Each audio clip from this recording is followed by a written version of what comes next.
ఇప్పుడేం చేద్దాం మహా? మన దగ్గర వేరే ఆప్షన్ లేదు. డీల్ కంటిన్యూ అవ్వాలి అంటే రామ్ని మిథునతో పెళ్లికి ఒప్పించి తీరాలి. అది జరిగే పని కాదు చెల్లాయ్. రామ్ ససేమిరా ఒప్పుకోడు. 1000 కోట్ల బిజినెస్ పోతుంది అంటే రామ్ ఎందుకు ఒప్పుకోడు? ఎందుకంటే రామ్ మీలా డబ్బు మనిషి కాదు కాబట్టి. రామ్ బిజినెస్ గురించి కూడా ఆలోచిస్తాడు. అంతకు మించి సీత గురించి ఆలోచిస్తాడు. అన్నయ్య, సీత చాప్టర్ క్లోజ్ అయింది. మళ్ళీ సీత గురించి మాట్లాడుకో. మనం వాదించుకోవడం ఎందుకు? రామ్నే అడుగుదాం, తనేం చెప్తాడో విందాం.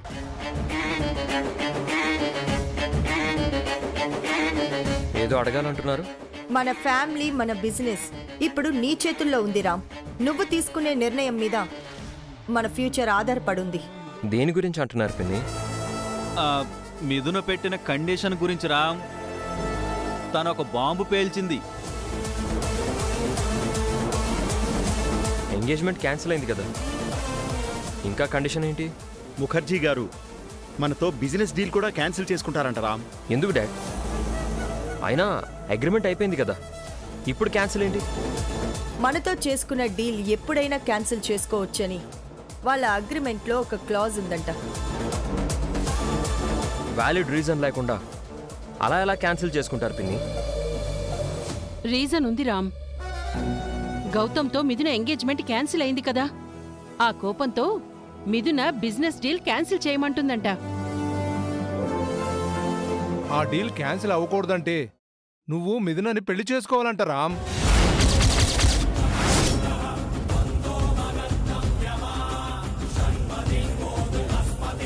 వాట్?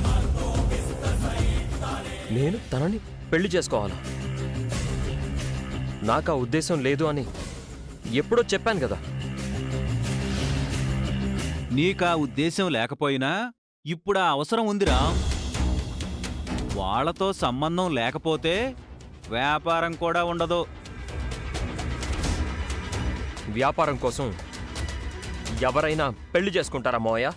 ఇప్పుడు మానవ సంబంధాలన్నీ ఆర్థిక సంబంధాలే కదా అల్లుడు. సీతకి తప్ప నా జీవితంలో మరో అమ్మాయికి స్థానం లేదు. ఇప్పుడు సీత నీ లైఫ్లో లేదు కదా రామ్. మీ ఇద్దరు విడిపోయారు కదా. అవును రామ్, ఇప్పుడు నీకు సీతకు ఏ సంబంధం లేదు కదా. సీత నీకు దూరమైంది కదా. ఇప్పుడు సీత లేదు కాబట్టి నువ్వు మిథునని పెళ్లి చేసుకుంటే తప్పే ఉంది. ఏం మాట్లాడుతున్నారు బాబాయ్? సీత లేకుండా ఎక్కడికి పోయింది? మేం విడిగా ఉంటున్నాం తప్ప విడాకులు తీసుకొని విడిపోలేదు కదా. కావాలంటే వెంటనే సీతతో డివోర్స్ తీసుకో బ్రో. నీకు మిథునతో లైన్ క్లియర్ అవుతుంది. అవును రామ్, నన్ను చంపాలని చూసిన ఆ నేరస్తురాలు నాకు వద్దు అని నువ్వే చెప్పావు. సీత మళ్ళీ నీ జీవితంలోకి వచ్చే అవకాశమే లేదు. అలాంటప్పుడు నువ్వు మిథునని పెళ్లి చేసుకోవచ్చు కదా. అలా ఎలా చేసుకుంటాను పిన్ని? సీత తప్పు చేసి ఉండొచ్చు, అది క్షమించరాని నేరమే అవ్వచ్చు. కానీ సీత తను ఏ తప్పు చెయ్యలేదు అంటుంది. తను నిరపరాధి అని నిరూపించుకుంటాను అంటుంది. సీత నేరం చేసింది రామ్. తను నిర్దోషిగా నిరూపించుకోలేదు. మళ్ళీ ఇంటికి తిరిగి రాదు. తను ఇంటికి తిరిగి వస్తుందో రాదో నాకు తెలీదు పిన్ని. సీత వచ్చినా రాకపోయినా తను ఎప్పటికీ నా భార్యే. తనని కాదని మరొకరిని పెళ్లి చేసుకోను. శభాష్ అల్లుడు, మగాడిగా సీత మొగుడిగా మాట్లాడావు. నువ్వాగన్నయ్యా. ఒకసారి మేం చెప్పేది వినురా. తప్పు చేసిన సీతని నువ్వు ఎప్పటికీ క్షమించవని నాకు తెలుసు. సీత మళ్ళీ తిరిగి రాదు. ఎన్నాళ్ళని ఒంటరిగా ఉంటావు? నీకంటూ ఒక తోడు కావాలి కదా. అవును రామ్, ఇప్పుడు నీకేమంత వయసు అయిందని? ఇంకా నీ వయసు వాళ్ళ కొంతమందికి పెళ్లి కూడా కాలేదు. నీ వల్ల ఈ వంశం నిలబడాలి. నువ్వు పెళ్లి చేసుకొని వారసుల్నివ్వాలి. సీత కంటే మిథున నీకు అన్ని విధాలా తగినమ్మాయి రామ్. మీరిద్దరూ మేడ్ ఫర్ ఈచ్ అదర్. నీకు మిథున్ లాంటి అమ్మాయిని తీసుకురావాలని మహా ఎన్నో కలలు కనింది. నువ్వు మిథునని పెళ్లి చేసుకుంటే మనకి ఏ ప్రాబ్లం ఉండదు రామ్. మన బిజినెస్ కూడా డెవలప్ అవుతుంది. ఆపండి. నాకు బిజినెస్ అవసరం లేదు. కావాలంటే ఆ డీల్ని క్యాన్సిల్ చేసుకోమనండి.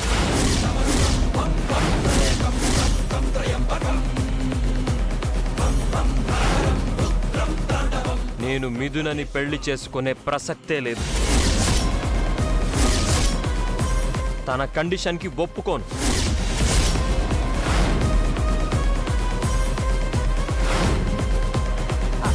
అది కాదు రామ్, అనవసరంగా ముఖర్జీ గారితో గొడవెందుకు?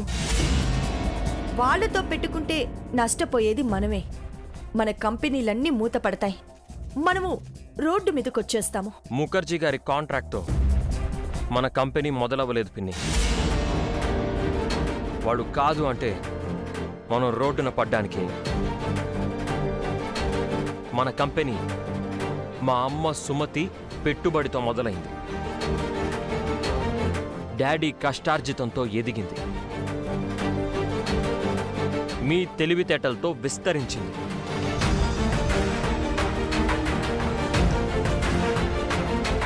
అందుకే చెప్తున్నాం రామ్, అమ్మ పెట్టిన కంపెనీ కొనసాగాలి అంటే నువ్వు ముఖర్జీ గారి లాంటి పెద్దవారి అండ తీసుకోక తప్పదు.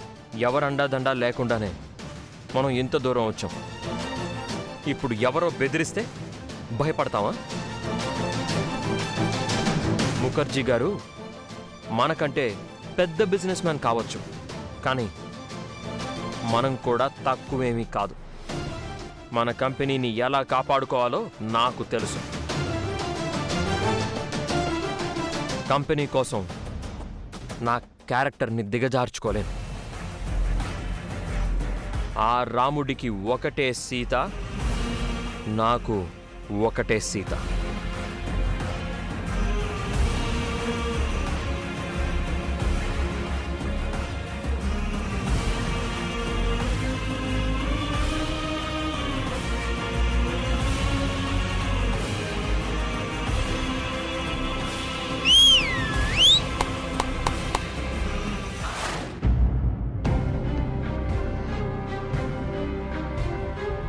మిథునలా నువ్వు పెట్టిన కండిషన్కు రామ్ ఒప్పుకున్నాడో లేదో సీత?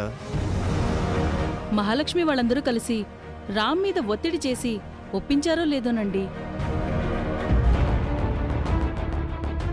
మనం ఎంత ఒత్తిడి చేసినా రామ్ ఒప్పుకోలేదు. ఏం చేద్దాం మహా? ముఖర్జీ గారికి ఏం చెప్దాం?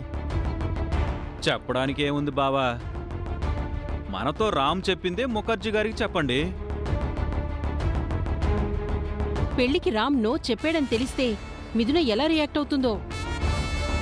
బిజినెస్ డీల్ క్యాన్సిల్ చేస్తుంది, అంతకు మించి ఏం చేస్తుంది? రామ్ ఇంకా ఏ డెసిషన్ తీసుకోలేదని చెప్తే ఎలా ఉంటుంది? ఏముంటుంది, మనం పెళ్లి డెసిషన్ పెండింగ్ లో పెడితే వాళ్ళు బిజినెస్ డీల్ కూడా పెండింగ్ లో పెడతారు.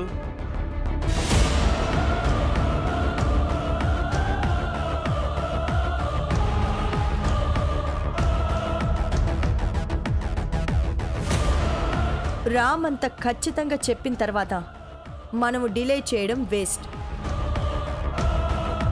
ఇక్కడ జరిగింది ముఖర్జీ గారితో చెప్పి కొంత టైం అడుగుదాం. ఆ లోపు రామ్ మనసు మార్చుకుని మిథునను పెళ్లి చేసుకుంటాడు అని అనుకుంటున్నావా చల్లాయ్? అది అసాధ్యం.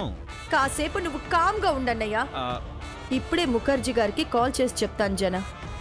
ఏది జరిగినా ఫేస్ చేయడం తప్ప ఏమీ చేయలేం.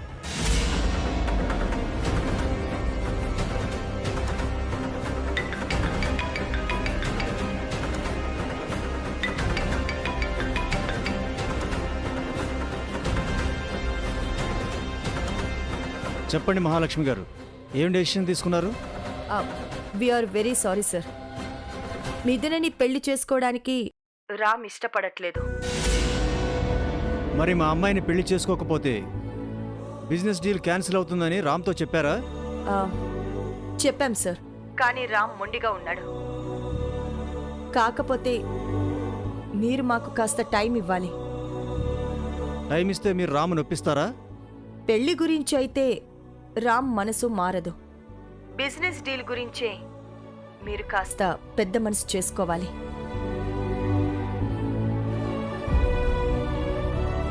అది నా చేతిలో లేదు మహాలక్ష్మి గారు.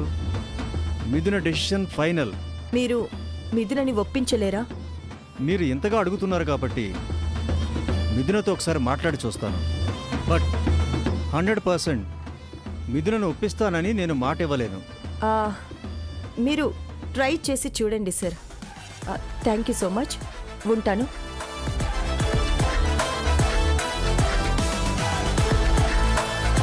ఆల్మోస్ట్ మనకు ఆ డీల్ లేనట్టే.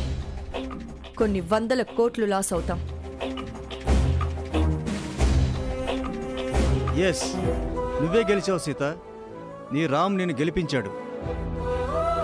రామ్ సీతని తప్ప మరో ఆడదాన్ని కన్నెత్తి చూడడండి. సీత నమ్మకమే నిజమైంది. నా రామామకు నేను తప్ప 1000 కోట్లు అక్కర్లేదు అని నాకెప్పుడో తెలుసు పిన్నిగారు. ఈ విషయం మహాలక్ష్మి అత్తయ్య వాళ్ళకు కూడా తెలియాలి అని ఇలా చేశాను. నువ్వు రాముకు దూరంగా ఉన్నావు కదమ్మా, అందుకే మిథునతో పెళ్లికి రాముని ఈజీగా ఒప్పించొచ్చని వాళ్ళు అనుకునుంటారు. మహాలక్ష్మి అంత డల్గా మాట్లాడిందంటే రామ్ చాలా గట్టిగానే చెప్పుంటాడు. హ్మ్, అక్కడ పెద్ద మాటల యుద్ధమే జరుగుంటుంది. అవును పిన్నిగారు. మామ కోసం నేను యుద్ధం చేస్తుంటే నా కోసం మామ యుద్ధం చేస్తున్నాడు. కాని మహాలక్ష్మి అత్తయ్య ఇంతలా దిగజారిపోతుంది అని అనుకోలేదు. డబ్బు కోసం ముందు తన అక్క కొడుకు గౌతమ్ను మిథునకి చేసుకోవాలి అనుకుంది. ఆ సంబంధం తప్పిపోయేసరికి రామ్ మామని ఒప్పించాలి అనుకుంది. తన మనసు ఎంత త్వరగా మారిపోయిందో. మహాలక్ష్మి ఎప్పుడు ఇంతేనమ్మా, చాలా ఫాస్ట్గా డెసిషన్స్ తీసుకుంటుంది. ఊసరవెల్లిలా రంగులు మారుస్తూ ఉంటుంది. రామ్ మిథునతో పెళ్లికి ఒప్పుకోకపోయేసరికి మహాలక్ష్మి మొహం మాడిపోయి ఉంటుంది. ఇప్పుడు తను ఏం చేస్తుందో. చెయ్యాల్సింది తను కాదు, సీత. మిథునలా నువ్వు తర్వాత స్టెప్ ఏం తీసుకోబోతున్నావు సీత? ఆల్రెడీ ఒక ప్లాన్ ఆలోచించాను బాబాయ్ గారు. మీరు నేను చెప్పినట్టు చేయండి.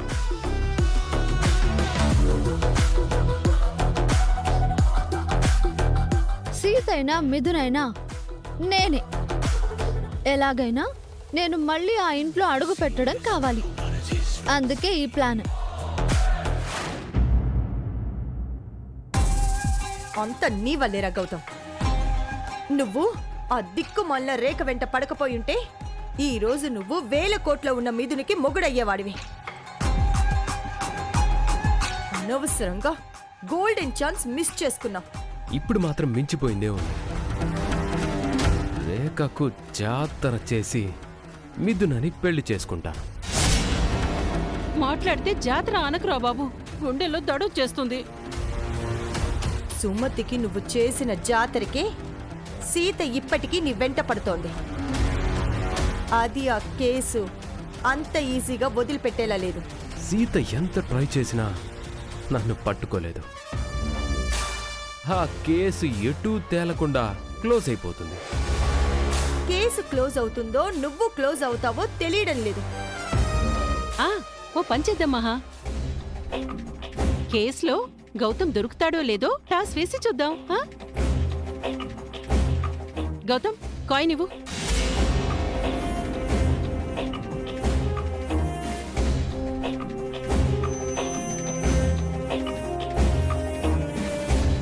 వేస్తున్నాను. బొమ్మ పడితే దొరుకుతాడు, బొరుసు పడితే దొరకడు.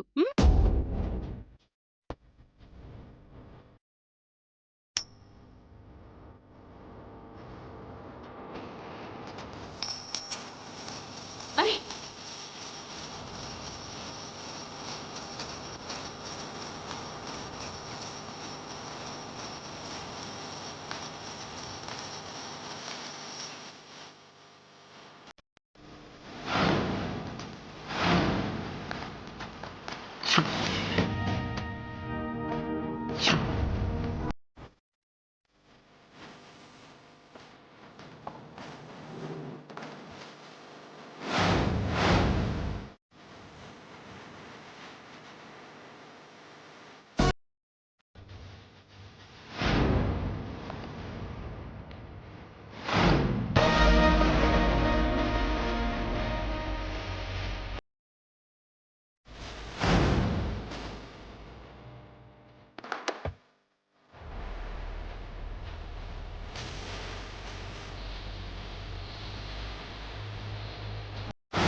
ఎవరు నువ్వు? చెప్పా పెట్టుకున్న మా ఇంట్లోకి వచ్చేసా? పైగా నేను టాస్ వేసిన కాయిన్ తీసుకున్నా. మీరు ఏమనుకుని టాస్ వేశారో గాని బొమ్మ పడింది. ఇక మీకు దిమ్మ తిరుగుతుంది. ఏయ్, బొమ్మ గిమ్మ అంటున్నావు? ఇంతకీ ఎవరు నువ్వు?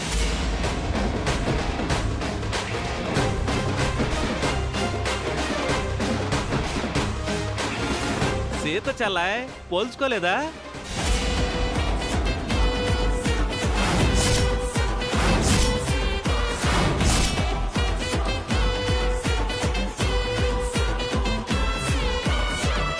సీత. సీత? Yes, detective Sita.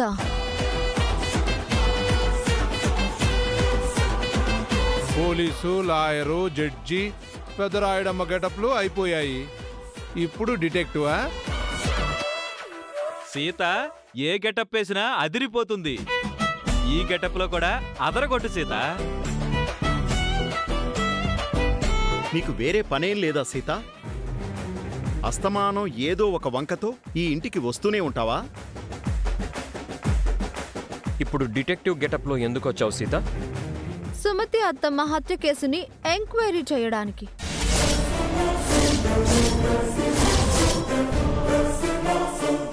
సుమతక్క చచ్చిపోయి చాలా రోజులైంది. దొంగలు పడ్డ 6 నెలలకి కుక్కలు మురిగినట్లు ఎప్పుడు నీ ఎంక్వైరీ ఏంటో? ఎంక్వైరీ లేదు, ఏమీ లేదు. ఆ వంకతో రామ్ బ్రోని చూడ్డానికి మనింటికి వచ్చుంటుంది. మామని చూడాలి అనుకుంటే నేను గెటప్ వేసుకుని రానక్కర్లేదు. మామూలుగా కూడా రావచ్చు. అయినా సుమతి కేసు అప్పుడే క్లోజ్ అయింది కదా, ఇంకా ఎంక్వైరీ ఏంటి? కేసు ఇంకా క్లోజ్ అవ్వలేదత్తయ్య. హంతకుడు దొరికే వరకు కొనసాగుతూనే ఉంటుంది. సుమతిని చంపిన హంతకుడు ఈ ఇంట్లో లేడని ఆ రోజు మా అందరి ఫింగర్ ప్రింట్స్ ద్వారా ప్రూవ్ అయింది కదా సీత. ఇంకా ఇక్కడ ఏం ఎంక్వైరీ చేస్తావు? సుమతి అత్తమ్మను హంతకుడు కత్తితో దాడి చేసింది ఇక్కడే మావయ్య. కాబట్టి ఆ హంతకుడికి సంబంధించిన ఆధారాలు ఏవైనా ఇక్కడ ఉండొచ్చు.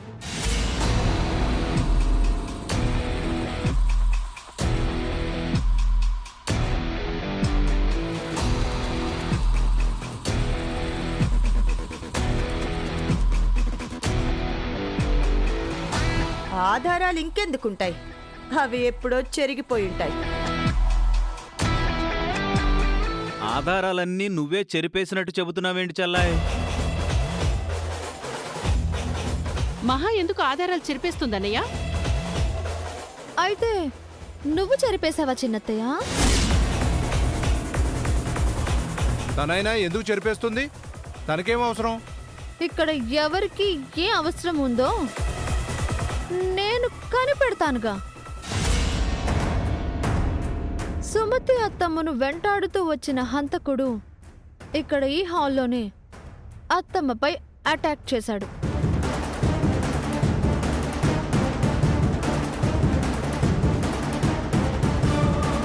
అప్పుడు అత్తమ్మ హంతకుడితో ప్రతిఘటించి ఉండొచ్చు.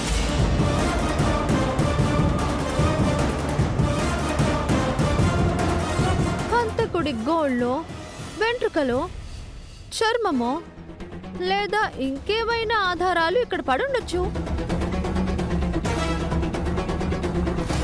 ఈ భూతద్దంలో క్షుణ్ణంగా చూస్తే హంతకుడి ఆనవాళ్లు దొరకచ్చు.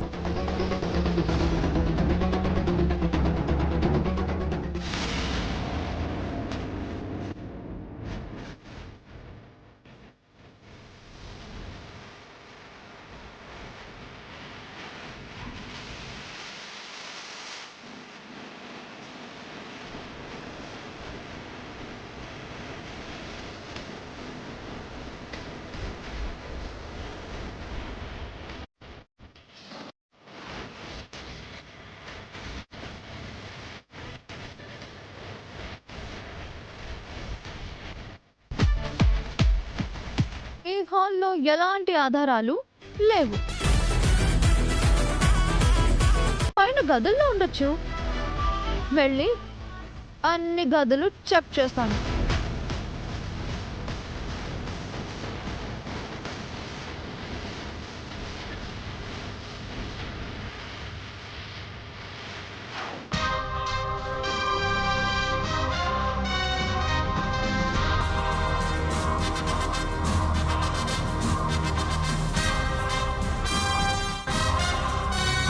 సీత, అమ్మపై హంతకుడు దాడి చేసింది హాల్లో అయితే నువ్వు పైకొచ్చి వెతుకుతున్నావేంటి?